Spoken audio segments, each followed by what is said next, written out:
गायत्री मंत्र, सद्बुद्धि का मंत्र।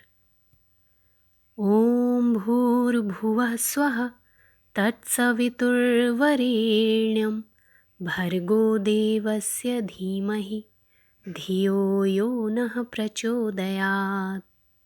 बापा जलाराम।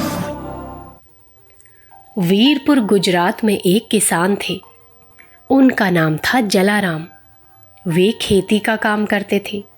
जो भी अनाज पैदा होता उसे दीन दुखियों और संत महात्माओं के लिए खर्च करते रहते। वे खेत पर रहते और उनकी पत्नी भोजन बनाती रहती।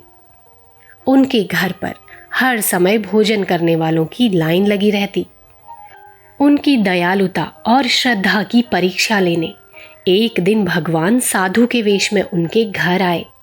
उन्होंने कहा, मेरा बिस्तर अगले तीर्थ तक पहुंचाना है, कोई प्रबंध करो। जलाराम मजदूर देने की स्थिति में नहीं थे।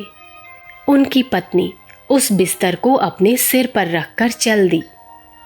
जलाराम आधे दिन खेत का काम करते और फिर आधे दिन घर पर भोजन पकाते और सबको खिलाते। संत के रूप में आए भगवान की परीक्षा पूरी हो गई। वे कुछ ही दूर आगे चलकर गायब हो गए। उस महिला को वे अन्नपूर्णा झोली दे गए। घर लौटकर उन्होंने उस झोली को एक कोठरी में टांग दिया। उस कोठरी में से अन्न कभी कम नहीं पड़ा। अभी भी हजारों लोग उस अन्नपूर्णा झोली का प्रसाद लेने आते हैं। भंडार कभी खत्म नहीं होता।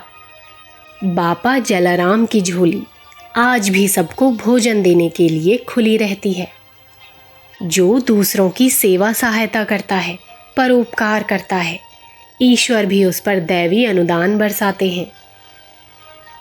सचित्र बाल कथाएं भाग 8।